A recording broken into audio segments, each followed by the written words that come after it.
comes to black working class families in the city of Atlanta, and frankly in most major metropolitan areas, D.C., Chicago, Detroit, New Orleans, New York, wherever you look, get out of the city.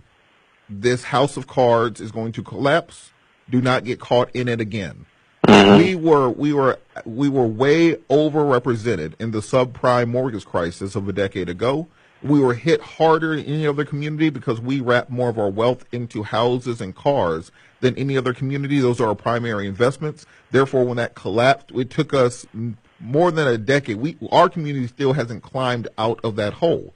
So if you look at what major metropolitan areas are doing in order to facilitate jobs and growth, if you look at Atlanta, as I said earlier, where you're giving massive tax breaks and privileges to corporations and the movie studios to come in and bring jobs that only last as long as the next city isn't willing to do more.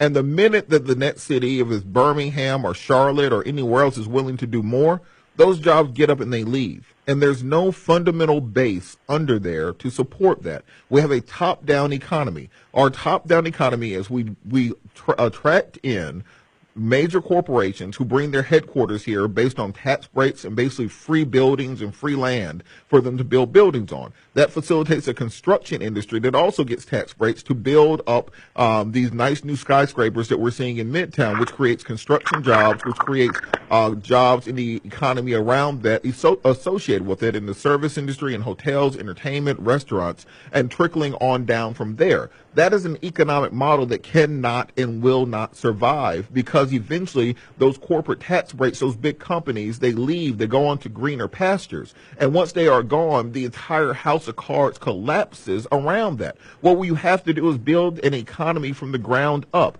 Train young people in the jobs of the future. Train them on how to build, how to code. Make sure you have stable middle-class jobs so people can get straight out of high school without needing to get a doctorate degree. In the city of Atlanta now, a doctor and a lawyer is a lower middle-class job in the city. So because you don't have that base there, when the first wind that comes by knocks the house down, the corporations leave for the next New Haven because just like they were in Hollywood and now they're in Atlanta, they can go to Miami or wherever else after this.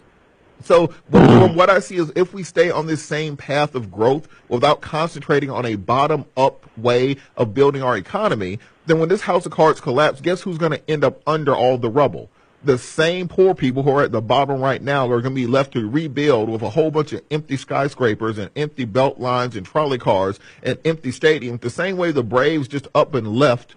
The same way the Falcons can up and leave in 20 years once they're done with the billion-dollar stadium, and we'll still be paying it off. So no, the way that the city is built right now, you will be better off saving up money for the next 5 to 10 years, going down to Muskogee County or Harris County or Chatham County, buying you some land, planting something, getting some horses, because that will be more stable than depending on these big city economies, which are built to collapse. They are built to fail. I'm giving y'all the warning call now. Play this video back when it all collapses. This is the beginning of the zombie movie when they're doing the news report that the zombies are coming and nobody pays attention to it. This is what that is right now. I'm telling y'all, get out of the city, go somewhere where you can build something for yourself. Entrepreneurship, own some property, own some land, make sure you control the destiny of your family, get yourself a water supply and a food source because it's coming. I hope that answers your question.